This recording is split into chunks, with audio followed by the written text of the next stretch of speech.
welcome you all to the Bay Area Christian Church live stream. We are glad to have you here with us today for our live stream service. Today's theme is It's Okay to Be Different, inspired by one of our favorite Christmas movies, Elf. Santa's coming to town. Santa! Oh my God!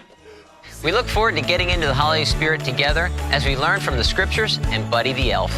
We want you to get the most out of our service today, so our service resources can be downloaded at bacc.cc/live. Our simple notes and doodle notes allow you to jot down points, scriptures, and thoughts to make it easier for you to reflect and share with your friends throughout the week. You can download these and other service resources at bacc.cc/live. Speaking of resources, we also have 3 follow-up podcast episodes this week that are aimed at helping you take what you've learned and continue in the future. Visit bacc.cc/podcast to check them out. Listen to them as part of your time with God or discuss them with a friend to deepen your faith. As a reminder, check out our fall calendar by going to bacc.cc/fall to see what we have in store for you as we finish out 2020 strong. Today we are celebrating our annual toy drive. Each year, we've partnered with agencies around the Bay Area to provide Christmas presents for children for the holidays. This year is no different. Each sector of our church has partnered with local agencies to donate virtually to support children for the holidays. Visit bacc.cc/toy drive to see how you can donate to your local agency. Before we get started, take a moment to make sure you like the video by clicking the thumbs up icon below. When you like it, you help YouTube suggest our services to new people. While you're at it, subscribe to our YouTube channel by clicking that red subscribe button if you haven't already. Now let's get started with our service.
What an appropriate song to begin with. Welcome to the BACC live stream, Lean on Me. The beautiful rendition, we had to bring it back because these are tough times. Many of us are in lockdown. In the Bay Area, we're absolutely on lockdown, and the COVID-19 coronavirus is spreading rapidly. There's a lot of still controversy and conflict on how to mitigate it or whether to mitigate it. But no matter how we look at it, from political polarization to the continued social unrest in America, these are stressful times, and we need to lean on each other. And it becomes easy during a pandemic to grow distant. And when we grow distant, we can grow distrustful. And when we grow distant and distrustful, what ends up happening is we end up being more isolated. And when we're more isolated from people, our minds go into places that aren't always helpful. And so it's good to sing and think about the song Lean on Me and be able to realize that we need each other. Not just husbands and wives, not just families, but friends. Friends who will bolster us, friends who will support us, friends who will encourage us. All around our fellowship here and the thousands of people who watch in other parts of America and the world, everyone is going through the same thing. This past week, I reflected on that on Lead Different, the site where I write a lot, and I wrote an article called "The Empathetic Leadership is What Was Required During This Pandemic." And I talk a lot about pandemic pain and pandemic fatigue because I've experienced them, and people I'm talking to are experiencing them. And there's a lot of pain from all of this. Missed opportunities, lost moments, not being able to see family members, not being able to see especially grandparents or older family members, only being able to talk over Zoom. It starts to wear us down and discourage us. And so we have to get in there with each other and bolster each other and strengthen each other more and more and more. So I want to encourage you to do that. I also want to encourage you that our church leaders or our sector leaders that lead the different parts of our church, that they actually run it. They'll be producing podcasts off of the same theme. They'll be talking about whatever they want to talk about. We're doing that. It was mentioned in the beginning because we've realized that many of you have been excited about getting podcasts, and these podcasts can help you continue your thought process, your prayer process, and your Bible study process you go forward during the week. As far as the toy drive, remember, there are a lot of kids who not only aren't able to see as many people in foster homes and foster programs, they're not only able to they're getting less contact, but they're potentially going to get less gifts. So go ahead and go over to the site, BACC, and find the toy drive section, and remember to donate. No matter what you donate, don't worry about the price or the value of the toy. You and I both know some of our greatest gifts have not been expensive. They've been thoughtful, and it made a big difference in our lives. Today's theme is, as Greg mentioned in the beginning, ELF. It's okay to be different. And we got to remember the ELF part because that's important. And we want to jump right in by talking about the code of the elves. Let's start off here. Elves are different. God, like Santa, needs his elves to spread Christmas cheer. Now, some of you may think it's sacrilegious for me to bring in an elf and compare God to Santa and all that. You know what I believe? I believe we need to be a little bit more like children today and have an imagination and start to spread the Christmas spirit a little bit. And so let's be just a little happier because it's already sad enough out there as it is. Why not be a little happy? And you know what I've noticed about God? When I look at the Bible from Genesis to Revelation, he likes people that are different. Let's read this. In Genesis 6, in verse 5, God saw that human evil was out of control. People thought evil, imagined evil, evil from morning to night. God was sorry that he had made the human race in the first place. It broke his heart. Now, we can't possibly imagine what was going on then or how evil it was. It's difficult for us. Why? Because we're not God and we don't see it. We don't know what devastation was going on. We don't know what kind of genocides. We don't know what kinds of oppression, what kinds of suffering was being meted out on people from babies to grandparents. But it had to be bad because God said, I'll get rid of my ruined creation, make a clean sweep, people, animals, snakes, and bugs and birds, the works. I'm sorry I made them. In the International Version, it says that God's heart was filled with pain. Again, most people who look at the Bible for the first time say, whoa, God's going to get rid of everything? It's hard for us to put ourselves in God's shoes because we're not God. Sometimes we think we're gods, but we're not.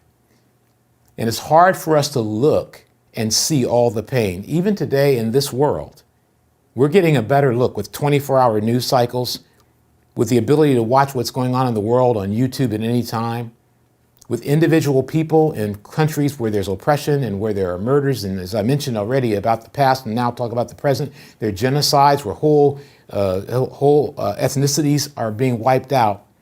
God sees everything, and God sees not only your pain, but he sees the pain of the world.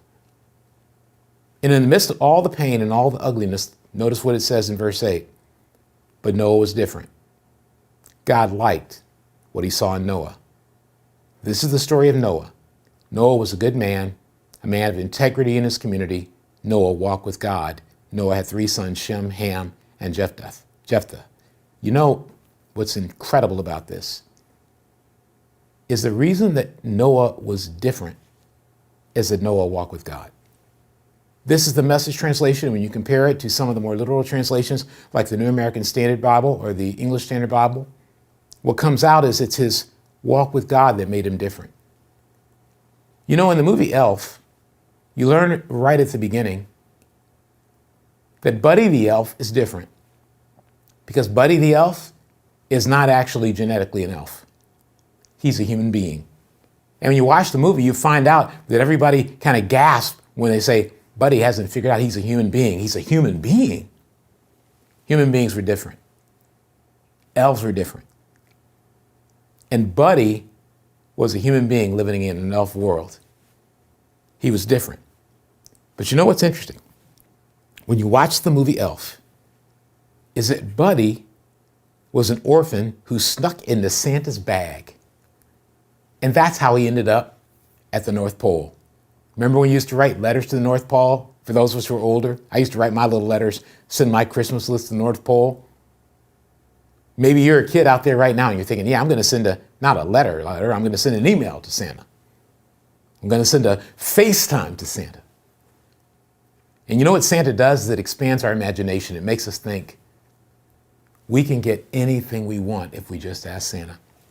And you know what that starts to do? It starts to build a kind of faith inside of us where we believe we can get anything we want if we just go to God. There's a connection. But Buddy was different. Noah was different. God likes different people. And when Buddy grew up, you know what he had to learn? He had to learn the code of the elves. And you know why he had to learn the code of the elves? Because as his dad told him when they were working on the sleigh, because his adopted dad, Buddy's adopted dad, actually worked on Santa's sleigh. But guess what? Santa's sleigh wasn't pulled by reindeer anymore. It needed an engine. Why? Because every year, less and less people believe in Santa Claus. And as his dad said, we have a real energy crisis. You know, I believe that today, the level of darkness, the level of discouragement, the level of negativity has produced a real faith crisis. Do you know that at the beginning of the pandemic, numbers of people trying to go to church digitally was increasing massively? And then after Easter, it fell off and people stopped watching.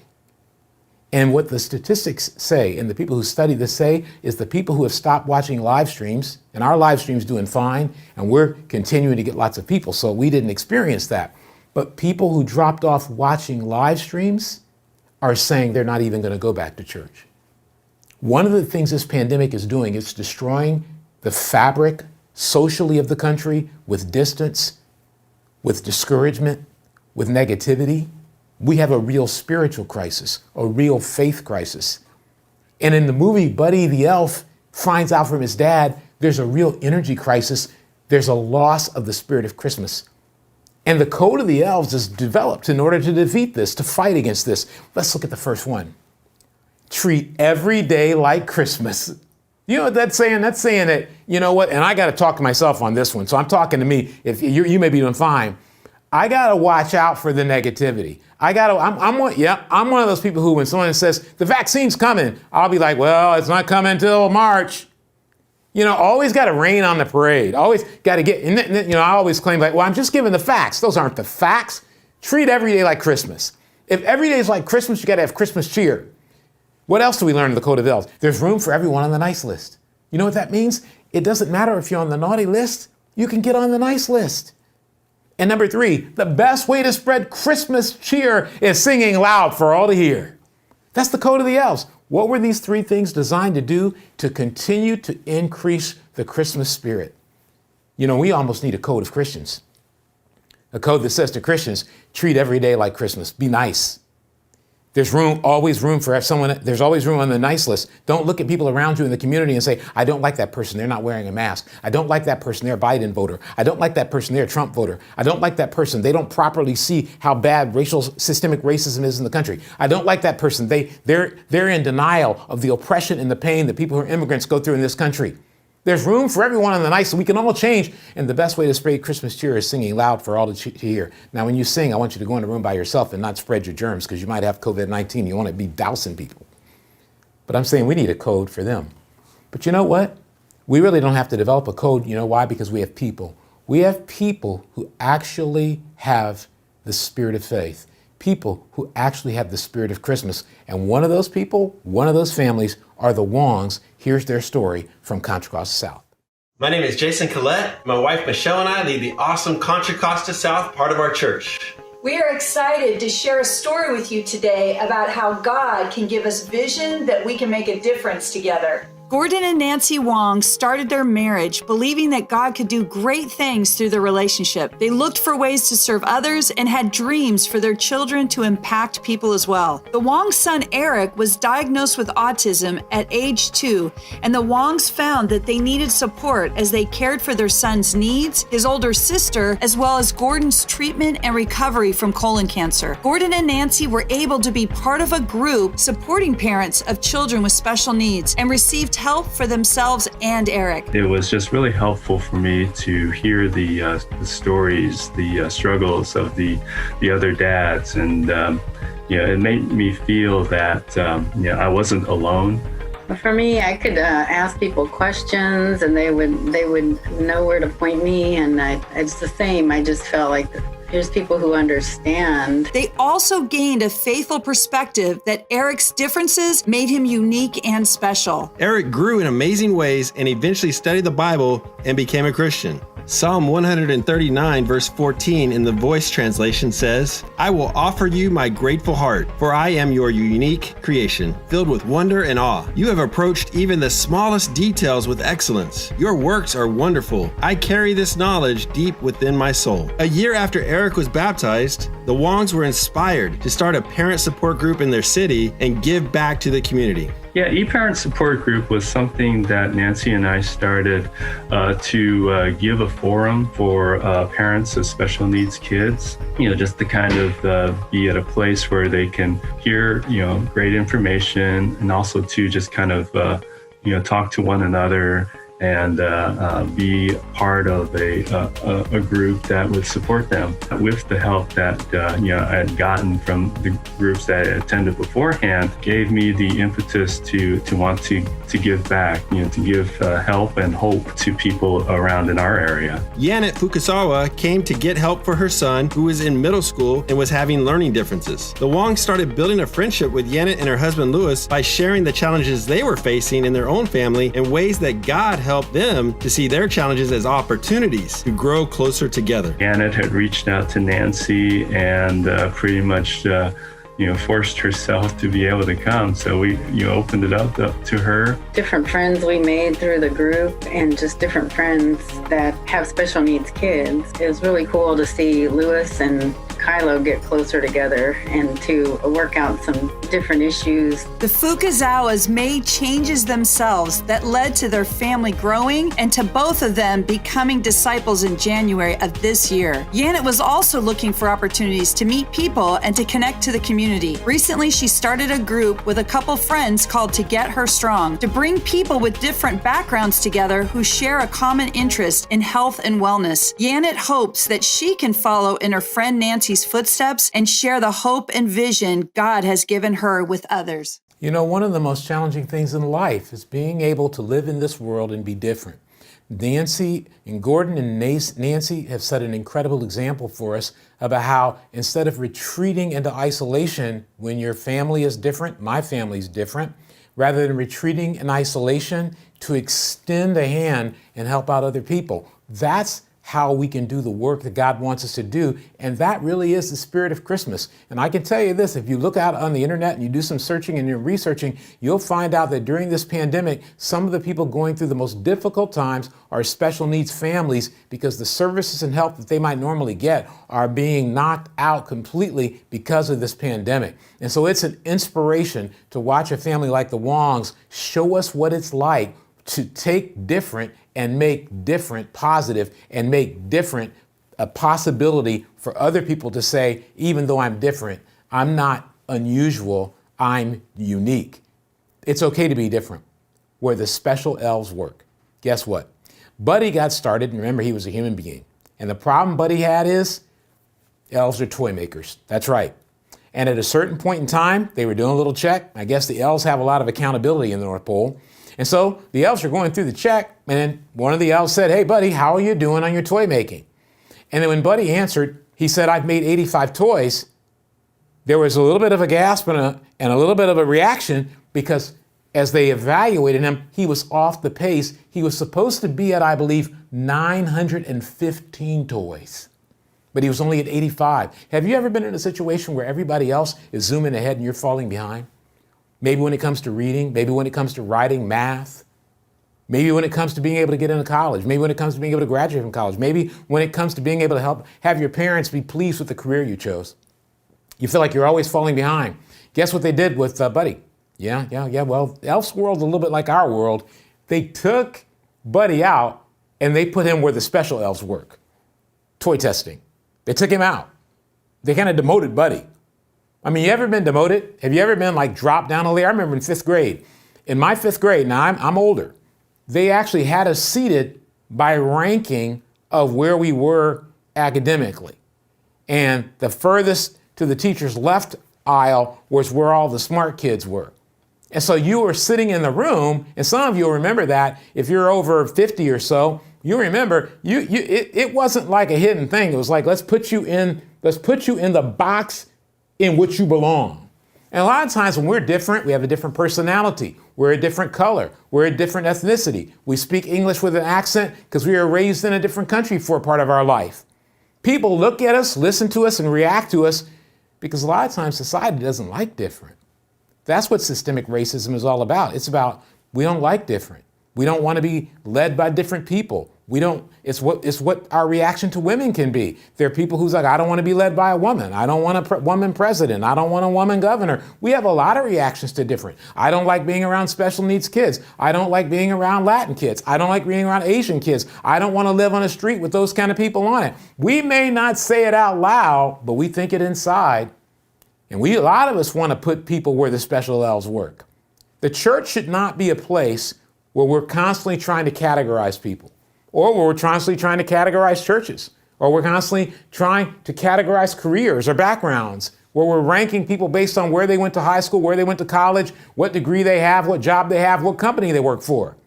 The moment we do that, we start putting people where the special elves work. We start saying, let's put you where the special elves are. And you know what? Special to God is different, and that's exactly what he's looking for. In Numbers chapter 14, different is how God works his special kind of magic. See? Different is how God works his special kind of magic. I've seen it more times in my life than I can even tell you. People that no one thought were going to do amazing things went on to do amazing things. You can go through history and find them. People like Winston Churchill, whose parents didn't even think he was going to amount to much. How about that? People like Einstein, who didn't even talk at the beginning of his life. These people are amazing. People like Helen Keller, with massive disabilities, who really a lot of people thought was a lost cause until she got the proper kind of tutor and the proper kind of partner and trainer in life.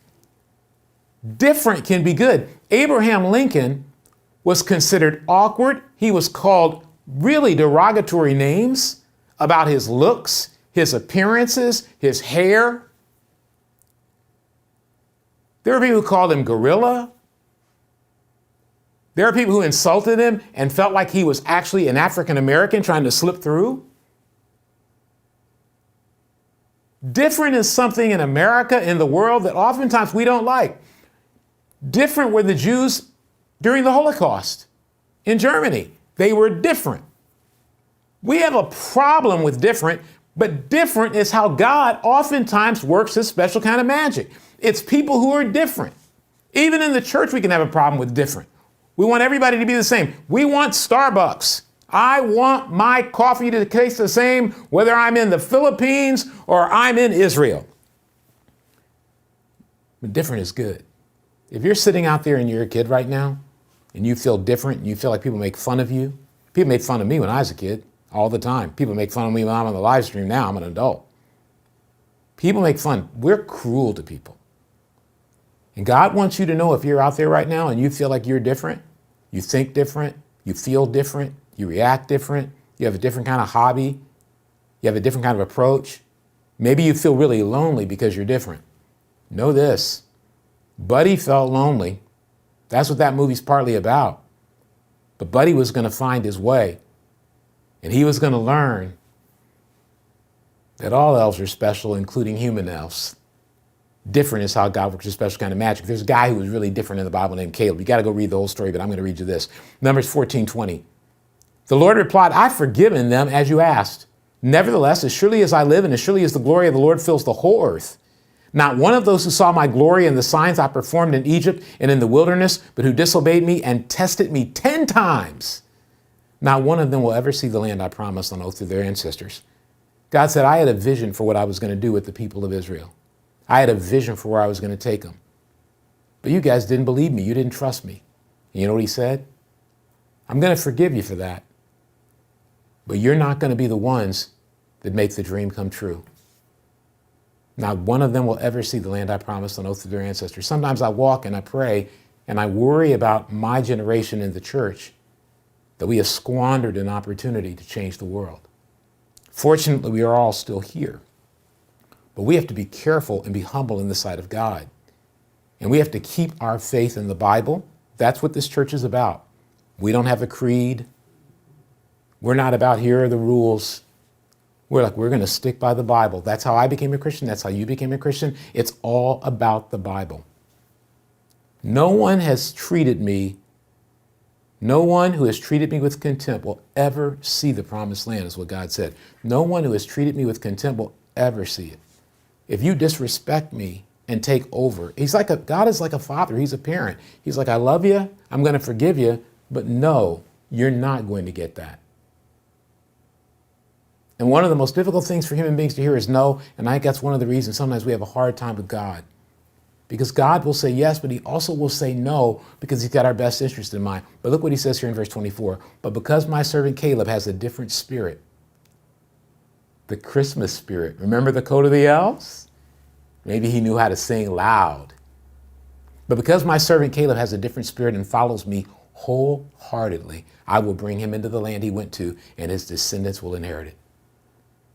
I think what's incredibly important is that we understand that the reason that all elves are special, not just the special elves, is because Santa can do his special kind of magic through elves. And you know what, for our God? We're those elves. I know some of you are thinking, this is ridiculous. I can't believe you're talking about the movie Elf that much. You know, one of the things you have to understand is when you lose your imagination, you lose your capacity to pray. In Ephesians 3:20 and 21, it says that God is capable. He's able to give us all that we can ask or imagine. I choose imagination. I choose to believe that the film Elf is there to help us get rid of that Scrooge spirit, to help us get that heart surgery need so we can expand the size of our heart when we're acting like a Grinch. And I think Caleb was amongst a bunch of people who were Grinches. They were like, no, we can't do it. We can't do it. It's not going to work out. You're too ambitious. You're too bold. It's never going to happen. People don't like church. People don't like God. And Caleb was like, I just tell you, if we just go in there, it's going to work out. And you know what God said? I can't work with all these people, but I can work with two of you. There was one other guy. I can work with two of you, Joshua and Caleb. The rest of you are going to stay out of the promised land because you're going to bring your unbelief into it. And the promised land's about vision and it's about belief. And you know what this all comes down to? Doing really well spiritually. Doing really well spiritually. Usually when we get Grinchy and Scroogey, we haven't been reading our Bible or praying, or we've been reading our Bible and not obeying it. And you know what will help us out with that? This digital moment. Here's some tools to help us do well spiritually. Hi everyone, I'm excited to share with you some new spiritual content we've been working on to help us all keep our faith strong this holiday season. Romans 10:17 tells us that faith comes from hearing the message. I don't know about you, but I'm seeing I need to majorly fill my head and heart with a lot more faith. Whatever I was doing before just isn't cutting it these days. So today I want to highlight some new podcasts you can listen to as you go about your day. Pop these on for a faith boost while you're driving, while you're doing dishes, or while you're waiting in that line at the grocery store. Just Say the Word is a new podcast where you can listen to different chapters of the Bible. Every day brings new challenges lately, so every day you can find a fresh episode on deepspirituality.com. Just Say the Word was created with teens in mind, but anyone can listen and enjoy it. We'll also have new podcast episodes coming out on Sundays during December that expand on the themes from our live stream services. So today you can visit bacc.cc/podcast and find new episodes that relate to this week's message, and you can listen to these throughout the week. We hope you enjoy these spiritual tools and that they give you some much needed hope this holiday season. You know, spiritual tools are important because we don't want to build our faith on one person. We don't want to build our faith on one church. We want to build our faith on God. We don't want to build our faith on a humanistic effort to live the Christian life where we're grinding it out. We want to build our faith on the scriptures and where it can build us up on the inside so we're able to be strong both inside and on the outside. So let's use those good digital tools and let's not be afraid to share them. We get notes from all around the world, from people in churches as far away as the Philippines, from people in churches as far away as the Netherlands parts of the country that'll write us in and they'll let us know, hey, we're listening to you. We're listening to it and it really helps out. It really gives us tools. We thank you for your support and for using the tools, and we thank you for the feedback that helps us create new tools. And we're devoted to what has been called before the invisible continent. Years and years ago, a great thinker, it was a book I read, I don't want to misquote the name so I won't say it, he wrote a book called The Invisible Continent. And he said that what's happening in the world today is we're seeing a whole new continent come to be. That continent is not one of the ones on Earth that we know for land masses. That continent is the internet. It is an invisible continent. And today, one of our goals with digital is to be able to see that really the 8 billion people, nearly 8 billion people in the world, the one place they're all going to be at some point is going to be on the internet. They may never walk into a church. They may never, get to know a Christian, but they will get on the internet. And if we do our job and make those tools available to them, our hope is that some amazing things can happen because they've been able to hear the message. And that's the real joy and the goal we have, is to take the message to the invisible continent. And so we hope you'll help us do that by using the tools to help yourself, but also sharing them with others. It's okay to be different. We have a golden opportunity. The golden opportunity. Buddy eventually left the area where the special elves work and do the toy testing. And Buddy found out from his adopted dad and Santa, they had a big talk with him and told him, hey, your dad's actually in the human world. And he's on the naughty list. And Buddy freaked out when he found out he was on the naughty list. But you know what? Little snowman said when he left, hey, this might be your golden opportunity to figure out exactly who you are. For a lot of us sitting at home today, maybe you're standing, I don't know. Maybe you're eating a Cinnabon, maybe you're eating 2. Sometimes you need 2 to just get through the day. But for a lot of us, we don't realize we're not a bad person. I think some of us think we're bad people. I've thought that before. And you don't have to hate on yourself. Maybe during the pandemic, you're not doing so well. I've had my moments. Maybe the anxiety's increased. Guilty. Maybe your fear has increased.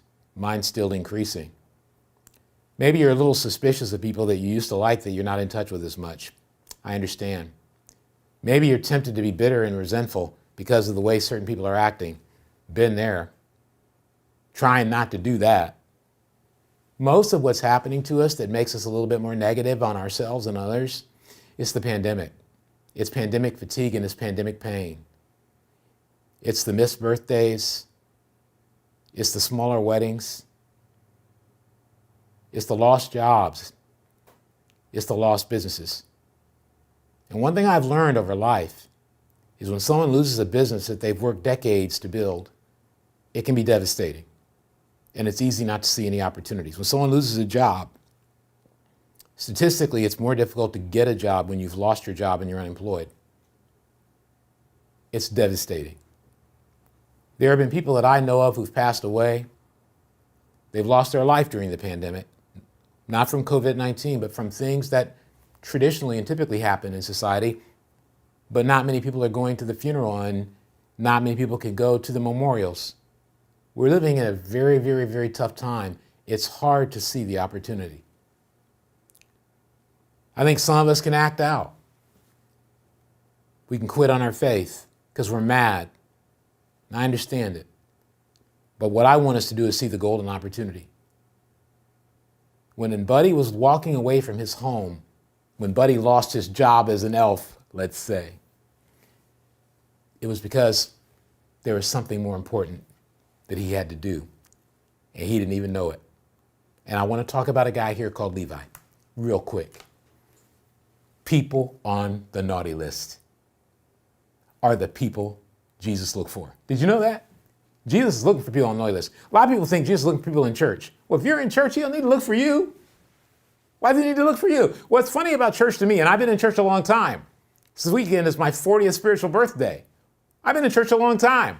But what I've noticed is the longer you're in church, the easier it is to not want to be around people on the naughty list. Now me, I've been in and on and off the naughty list.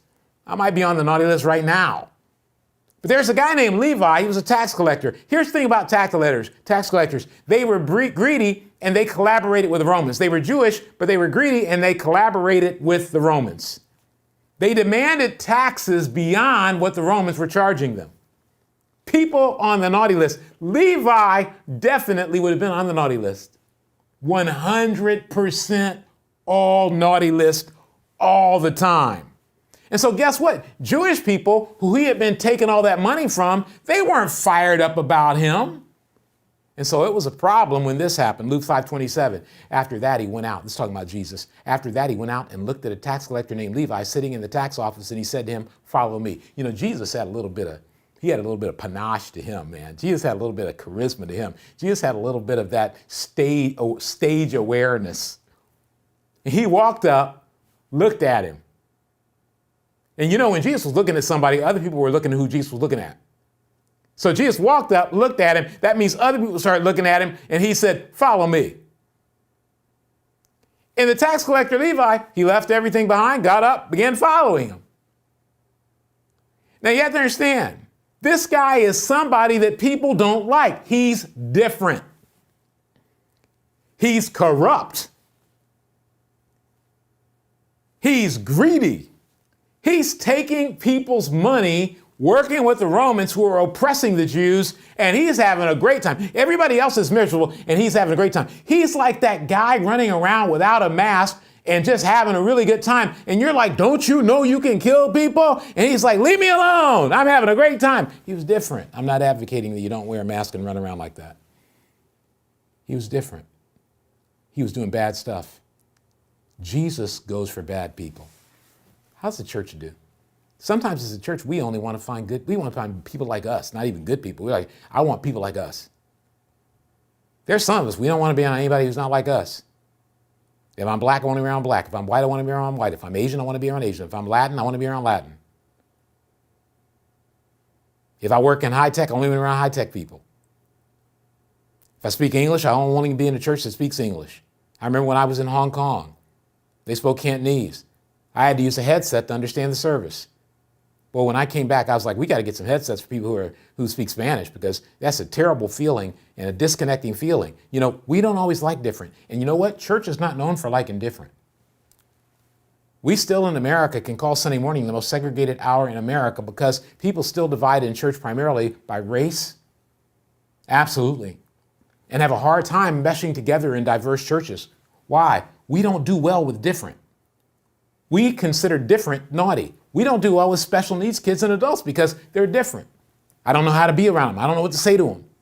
I understand, but it's different. The tax collector was different. And you know what Jesus was about? It's okay to be different. You mean you can be on the naughty list? Yes, you can be on the naughty list. And even after you become a Christian, you and I are probably going to end up on the naughty list a couple times. Some of us are going to spend months and years on the naughty list. And sometimes in church, that's how we treat you. That's the church reputation you have. You're on the naughty list. You know what? Jesus is looking for people on the naughty list. I think Jesus went and read the naughty list. I don't need to see the good list. I know who's on that. Let me see the naughty list. Paul, the Apostle Paul, he was a bad boy. Jesus came down to talk to him personally.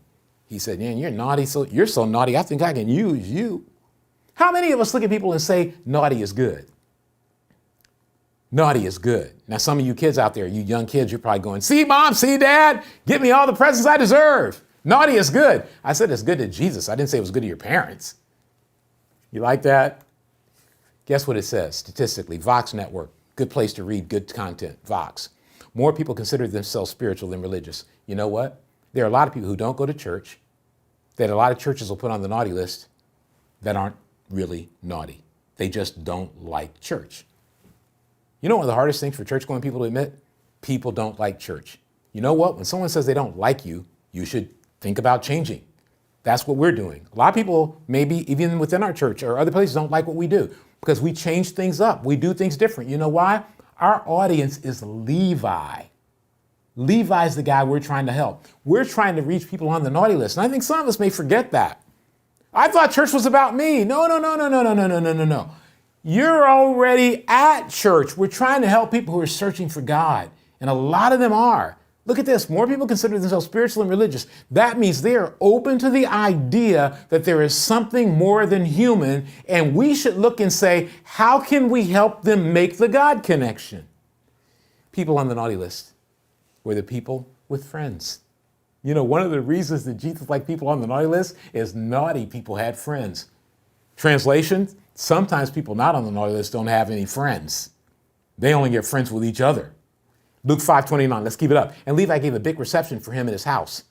So Levi, after he followed Jesus, Levi's like, come on over, man. I own a house and I got friends. Meet them.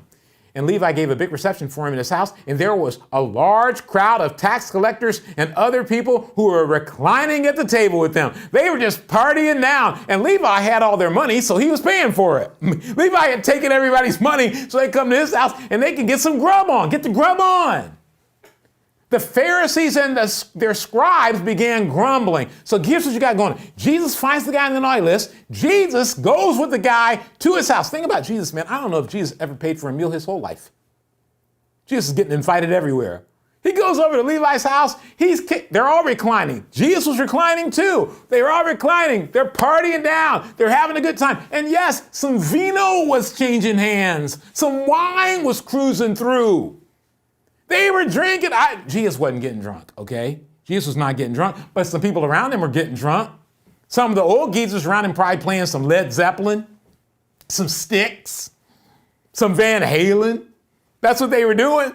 They were all partying out, and Jesus is just hanging with them. And then the religious folks who went to Jesus' church, because Jesus was Jewish, don't forget, so he was a synagogue guy. So the people who went to his church, they began grumbling. See, they looked through the window. They looked through the window of Levi's house, because you know they weren't in there. They looked through the window and they were like, what is Jesus doing? We don't allow this in the church of synagogues. The Pharisees and their scribes began grumbling to his disciples, saying, why do you eat and drink with the tax collectors and sinners? Notice it says in this translation, the New American Standard Bible, this is a 2020 version, I'm very excited to have it. Notice it says, first it says people, tax collectors and people. And when the Pharisees speak, they say tax collectors and sinners. You know, oftentimes we call people non-Christians. But we don't call them non-Christians because they don't believe. We call them non-Christians because we've categorized them as being on the naughty list. Well, that's a non-Christian. We're a little self-righteous, aren't we? We get a little self-righteous. Buddy the Elf was not self-righteous. Talk about that later. Jesus was not self-righteous. Jesus was right in the middle of the people. You know why? Because the Pharisees and scribes, they apparently didn't have any friends. But Levi had lots of friends. And you know what Jesus' goal was? To reach people. To reach people. When I became a Christian, at first I did it for myself. But over time I began to realize, oh, the reason God wants me to be a Christian is there are a lot of people like me. I did not believe in organized religion. And I know a lot of you didn't. I did not believe in organized religion. I didn't even believe in God. And I had to meet people who knew how to make friends, meet people who wouldn't condemn me or judge me, but would get to know me. And when that happened, I started to say, wait a minute, maybe there's something to this God. Jesus knew how not to be involved in all of the craziness that sometimes goes on in the world and still be in the middle of the relationships in the world. People on the naughty list were the people with friends. Look at what it says here with Vox in the study they did. Those who left religion say it happened naturally. A lot of people are leaving. You know, we focus on who's in the church, and we have our little internecine battles between each other. Who believes this? What's my opinion about this? Here's my theological position about this. Do we do this? Why don't we do it that way? Why? And while we're doing all that, here's what people are thinking. 38% of the people say, my views naturally evolved. They just naturally kind of went, church ain't doing nothing for me. It's not helping my life. It's not helping my job. It's not helping my marriage. It's not helping my relationships. I'm spiritual but not religious. Some people sat there and said, I don't like the rules. That's what they're saying. I don't like that everything's a rule. You gotta write that down, do this thing, do that thing. In other words, I'm not getting a relationship with God, I'm just getting a relationship with church. The next group, I don't like the institution of religion. 24%, I just don't like the institution of religion. They're not saying they don't like God. Notice that. God is not mentioned here. The thing that's mentioned is my views naturally evolve. I just naturally kind of drifted. I'm spiritual but not religious. I don't like the institution of religion. God is not mentioned. And then number 4, I believe religion focuses too much on power and politics. One of the things that's driving people away from church more than anything else is that we end up fighting about Biden or Trump, Democrat or Republican. We end up spraying around our point of view about that. You say, well, can't I have a point of view about it? Sure. But when you lock that point of view into your faith, you have locked a bunch of people out. In other words, you said, I'm not into different. I choose to be an independent because I believe that's the best way for me to be friends with everybody. It's the best way for me to say, I'm not putting anybody on the naughty list. I'm looking for people that other people put on the naughty list. And then people on the naughty list are the ones who end the energy crisis. Remember we talked about Buddy and his dad at the very beginning? They're trying to fix the sleigh. And Buddy's like, why do we need an engine on the sleigh? And his dad says, because every year, fewer and fewer people believe in Christmas, believe in Santa. You know, I think that's important, and I just want to take a moment to really make this point. More and more people are stopping their faith in religion and God. Increasingly, it's becoming an untrusted institution. Increasingly, it's becoming untrusted by people. I'm concerned about it. I want us to be concerned about it. And I want us to have a faith that says we can help. Because I think people need God. I think they know they need God. But they can't find God because it's blocked by the barriers that we put up by thinking of people as being naughty list or nice list people instead of saying, you know what, they're people and we need people that are on the naughty list because guess what? They're the ones who end the energy crisis. How many friends do you have that are a little bit naughty? I've got some naughty friends. I've got some naughty friends who they watch my live stream every week. They watch the live stream. They get mad at me when I'm not on the live stream. Why aren't you on that live stream? I turned it on. You have some podcast thing on there. I don't want to hear that. I want that story of the week. I want that music. I want you to get on there. Get on there. Come on. I've had people with tears in their eyes say, you're helping me through this whole pandemic. And guess what? They don't go to our church. They don't go to our church. They're different. And when they gain faith, the energy crisis and the faith crisis starts to end. Do you have friends that you really love and care about that you're helping build their faith? Look at Luke 5:31. Jesus responds to the grumbling of the religious people, the Pharisees, said, and Jesus answered and said to them, it is not those who are healthy who need a physician, but those who are sick. I've not come to call the righteous to repentance, but sinners. You know what Jesus is saying? I'm not here to make your church more comfortable for you. I'm here to get more people to your church. I'm not here to work out all your entanglements and your politics of your internecine battles. I'm here to get more people in. That's what I'm trying to do. And if we're going to be a Jesus church, that's what we have to do. And you know what? You want to learn something else? People don't make friends in religion. Look at this thing that Vox did. Look on the very bottom. Most people met their closest friend in K through 12 school. In what setting did you meet your closest friend? It says only 4% of the people met their closest friend through their religious community. Look at that. That's below I don't have any close friends. More people say I don't have any close friends than those who build their relationship with somebody through the religious community. What does that tell us? Most people consider themselves naughty when it comes to church stuff. You know where they make their friends? K through 12, 26%. Neighborhood, 18%. Work, 18%. How many of us have friends that we still know and keep up with, encourage, that were K through 12? How many of us have friends in our neighborhood? Friends that we care about and we love in our neighborhood, not because they go to church. How many of us have friends at work? How many of us are doing work? How many have made our purpose work?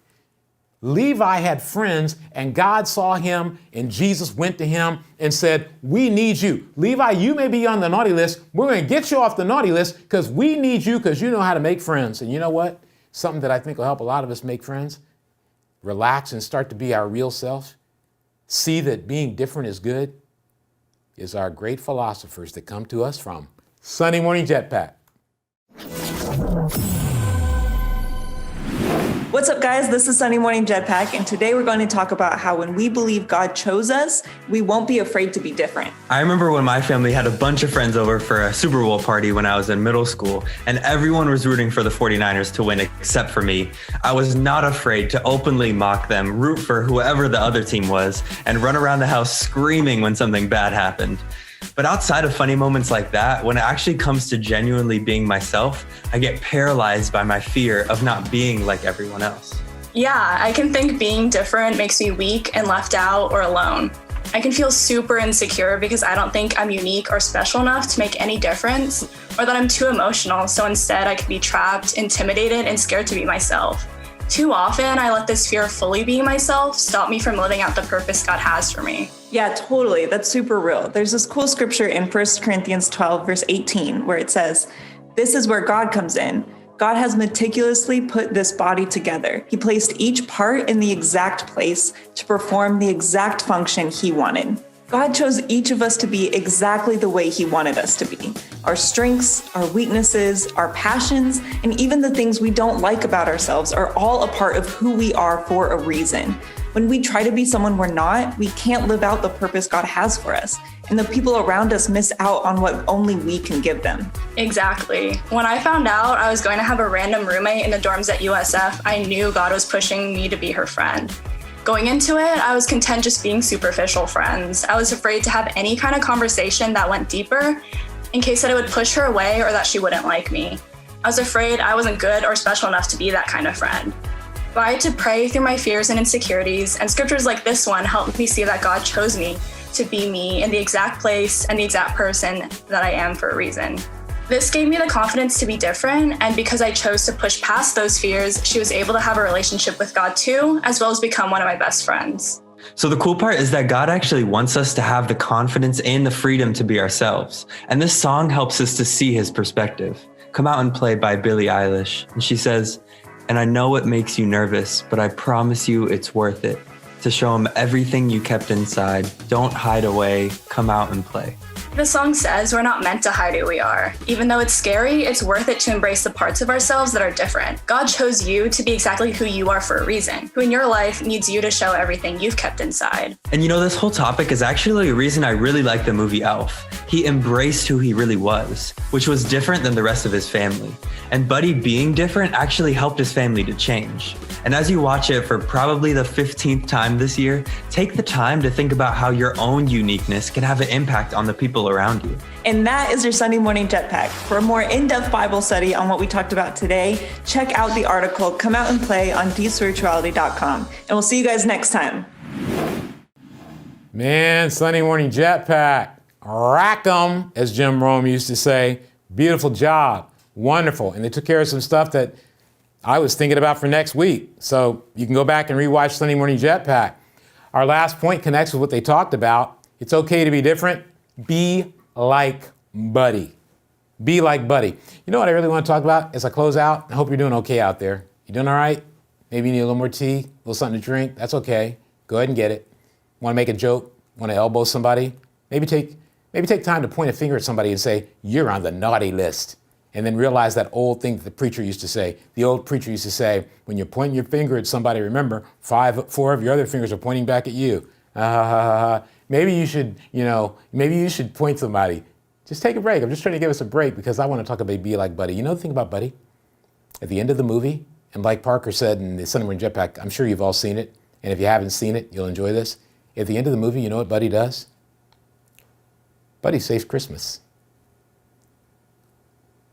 Because of his love for his father, he turns his father from somebody on the naughty list to somebody on the nice list, and it ignites a revival of spiritual energy, the energy of Christmas.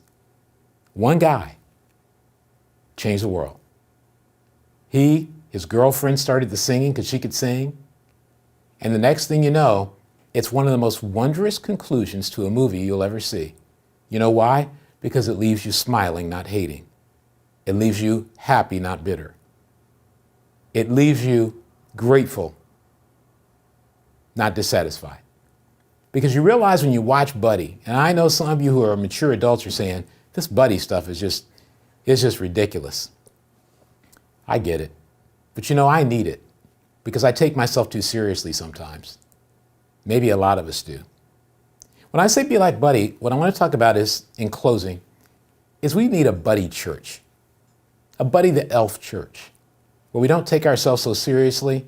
I know, like I said, I do that. Where we don't get so worked up, where we don't get so bothered, where we're not at each other's throats over things that really are ridiculous. And we stay focused on, guess what? On Levi. See, Buddy's Levi was his dad, his biological dad, his real dad. That was his focus. He wanted to turn him around. And as awkward as he was, as crazy as he was, as much as he didn't understand, he touched his father's heart.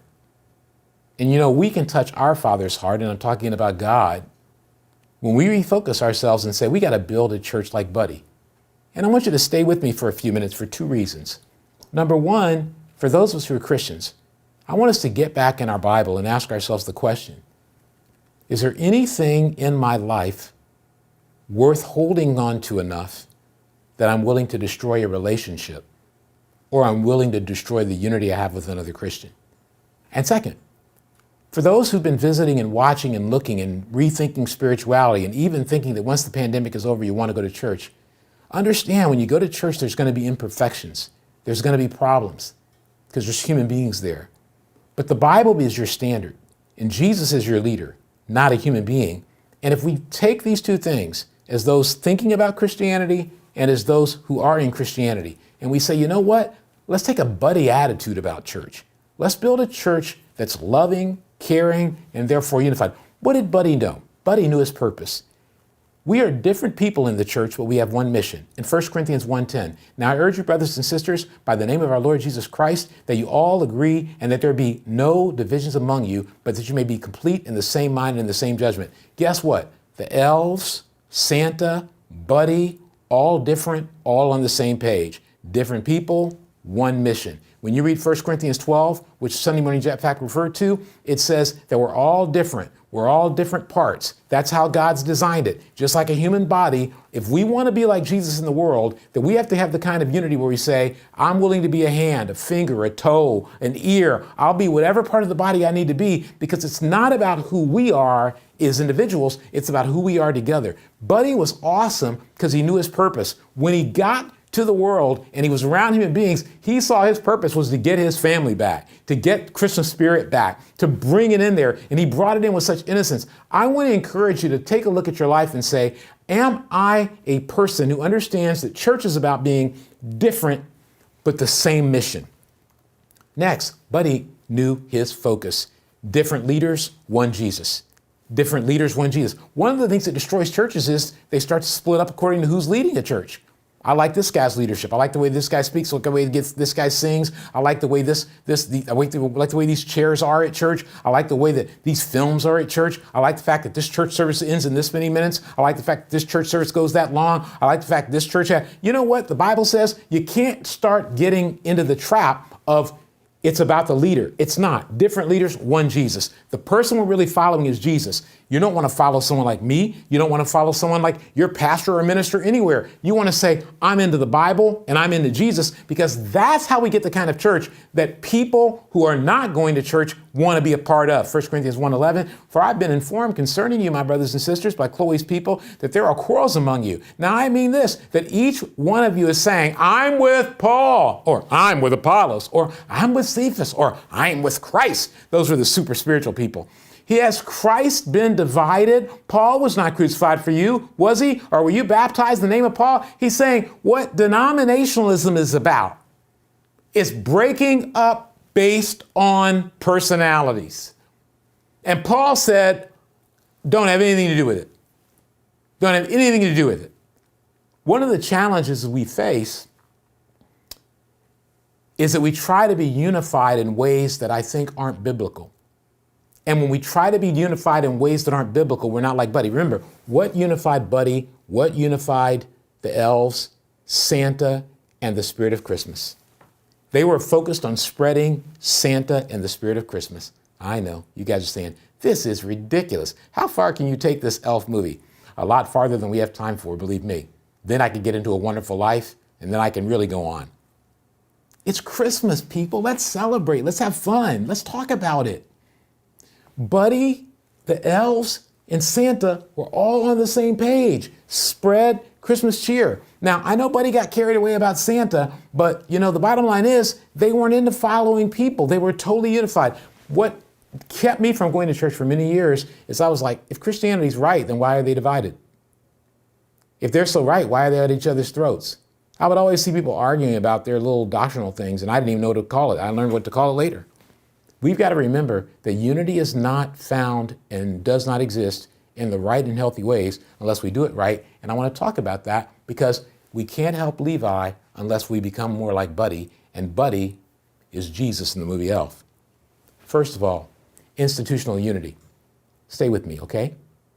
Because some of us who don't go to church, who are out there watching the live stream, the reason you don't go to church and you don't like live stream, it's what's called institutional unity. That's denominational Christianity. Basically, you write down the rules and say, everybody in this organization goes by this rules, and that's how we have unity.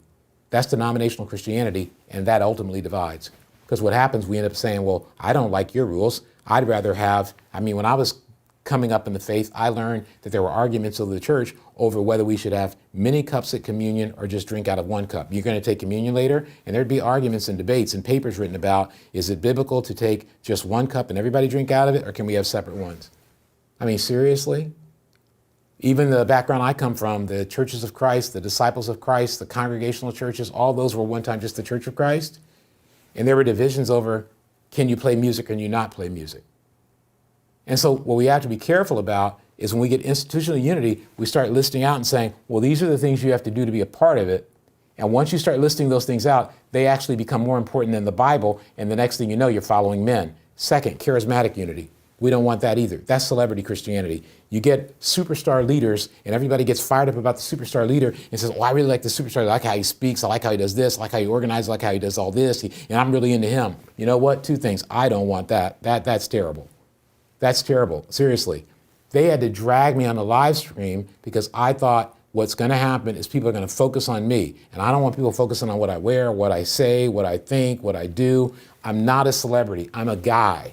One guy forced on the live stream, locked in a room with cameras on me and forced to speak.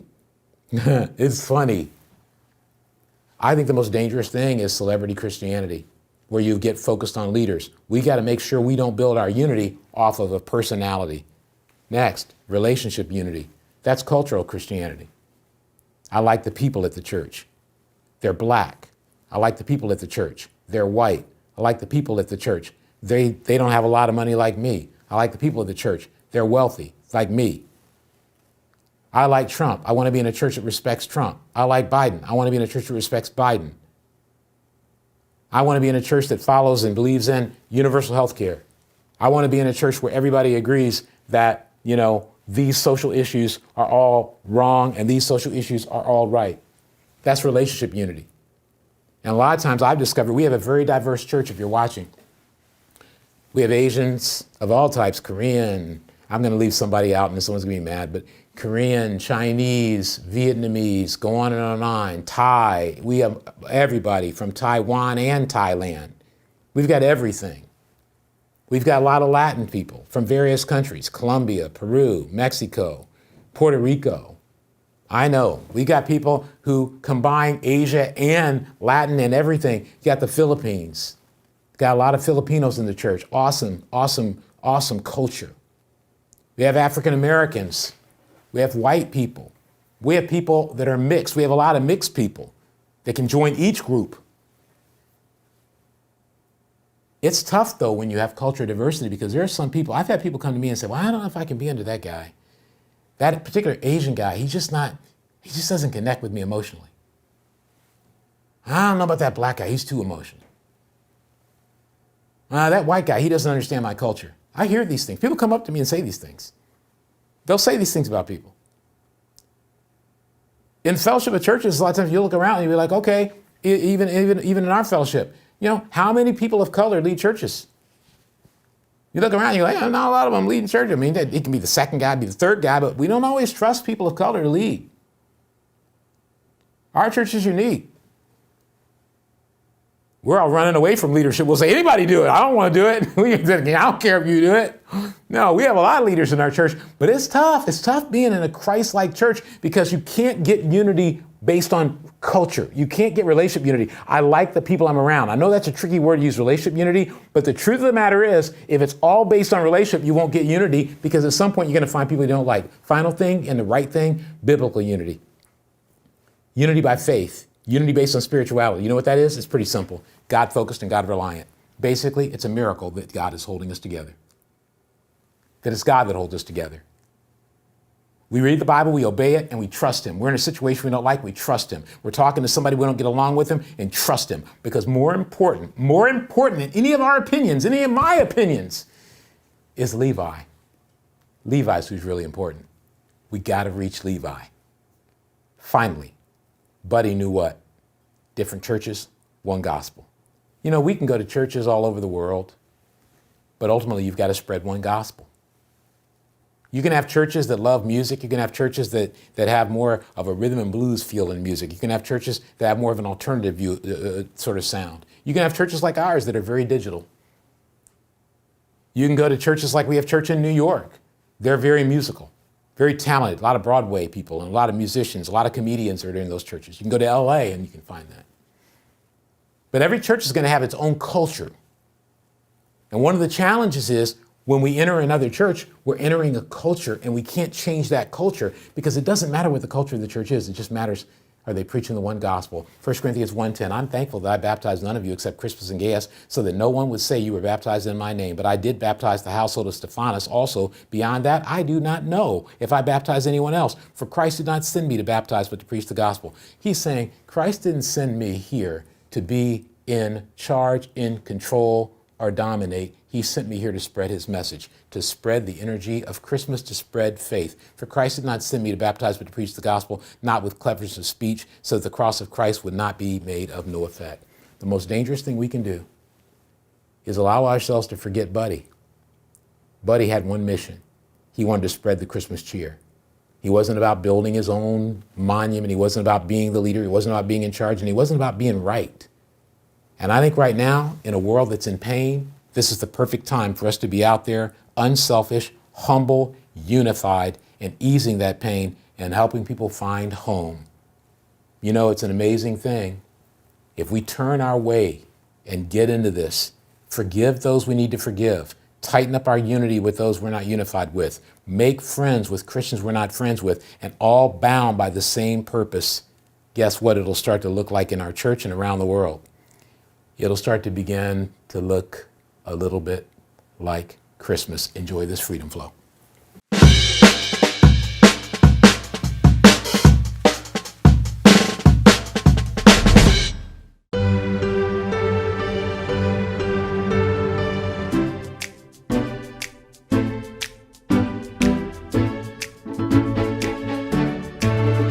It's beginning to look a lot like Christmas everywhere you go. Take a look at the 5 and 10. It's glistening once again with candy canes and silver lanes that glow.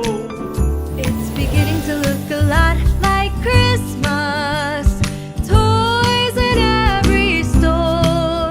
But the prettiest sight to see is the holly that'll be on your own front door. A pair of hop-along boots and a pistol that shoots is the wish of Barney and Ben. Dolls that will talk and will go for a walk is the hope of Janice and Jen. And Mom and Dad can only wait for school to start again. It's beginning to look a lot like Christmas. Everywhere you go, there's a tree in the Grand Hotel, one in the park as well, the sturdy kind that doesn't mind the snow. It's beginning to look a lot like Christmas. Soon the bells will stop, and the thing that'll make them ring is the carol that you sing right within your heart.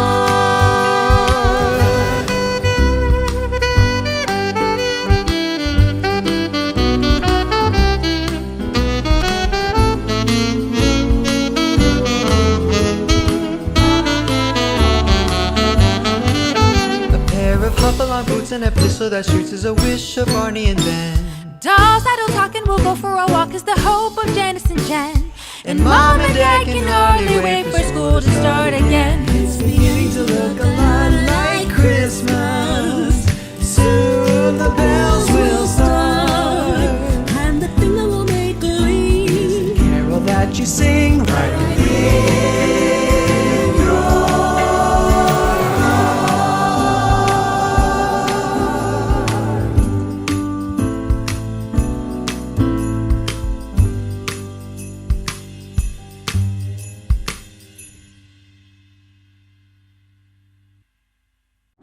Hi, I'm Nick Straw from Silicon Valley South.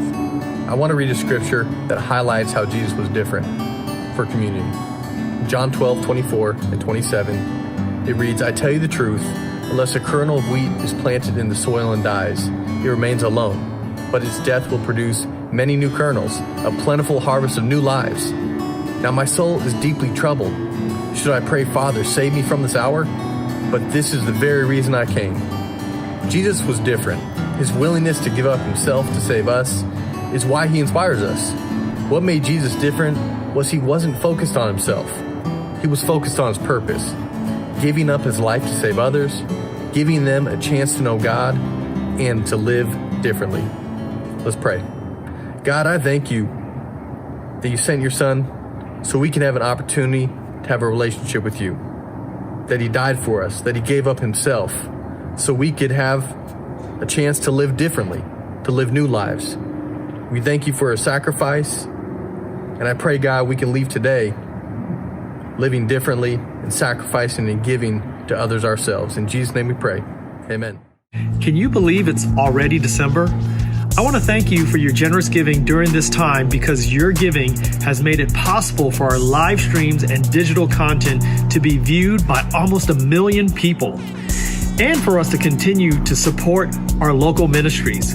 So as we listen to the PayPal tunes, thank you again for continuing to give so we can build the future.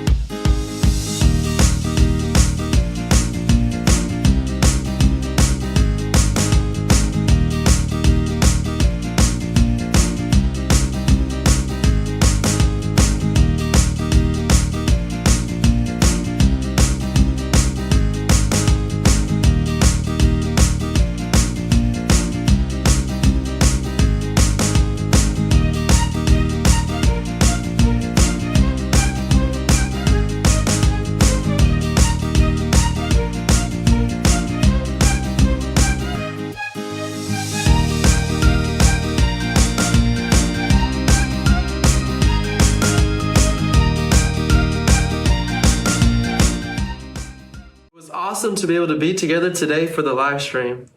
I'm grateful that with a relationship with God, I can be confident and secure to be myself, and that it's okay to be different and to stand out from the crowd. Let's make sure to have some good fellowship and great conversations today over Zoom. We'll see you next week, and please don't forget to like and subscribe for our YouTube channel. Have a great rest of the afternoon.